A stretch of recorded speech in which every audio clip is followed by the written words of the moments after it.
Hey everyone, welcome back to my channel Innovate with Karan. I apologize for not posting a video for so long. I have been caught up with a lot of work. Anyway, today I'm going to be showing you a mobile holder that you can plug into your socket and it will actually hold your mobile while it's being charged. So anyway, here is the product. This is the mobile holder while it is being charged. You can just open it up, plug it in, keep your mobile on this and charge it. So now let me do that and show it to you.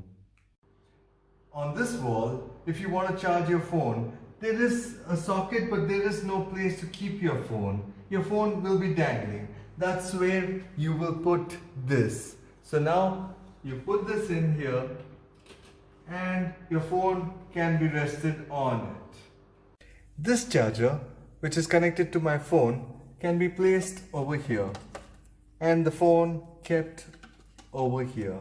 So now you don't need a table, you don't need anything to keep your phone on. This will do everything.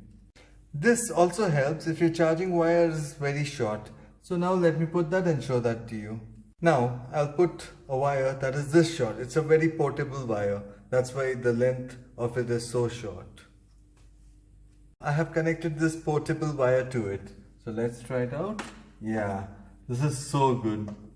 It's actually so convenient to have this. Now let's turn it on and it is charging. Wow. So once you're done using it, you can just close it like this. And this feature makes it very portable. So if you're going somewhere, you can just take it along with you. If you all want to buy this product, I'm going to put the link down in the description below. Just have a look at it. Anyway, if you all liked this video, just head on to YouTube and like my video over there and subscribe to my channel as well. Innovate with Karan. If you all want to watch a video on a device that seals all your plastic bags, click on this link. This link will show you how that is done. Anyway, I hope you all had a wonderful time, people. Have fun. Bye.